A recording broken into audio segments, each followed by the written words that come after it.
I'm going to show you how to add in arrows into your Google Slides presentation. To add in an arrow, you're going to click Insert, scroll down to Line, hover over that, and then select Arrow.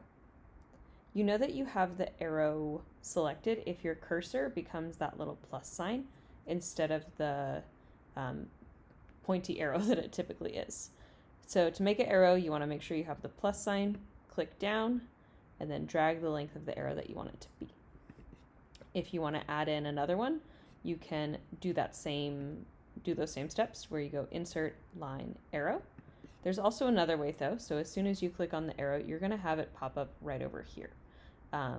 Right now I have my mouse cursor selected.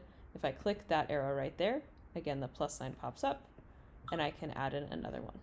Alternatively, you can just select one that already exists and you can copy and paste it using Control-C, Control-V, or you can directly duplicate it with Control-D. Now you might not like the shape, size, or color of these arrows, so I'm going to show you how to change that.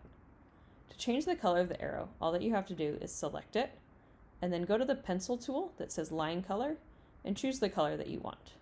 It's going to be really important on your food webs that you choose an arrow color that pops out really well against the background. So you might not be able to choose one single arrow color for the entire presentation. You also might want to change the thickness of your arrows. These ones are pretty thin, and so it is easier if you choose a thicker arrow to see it on the food web. To change the thickness, all you have to do is click on the arrow so that blue box highlights around it, and then choose this line weight option up here.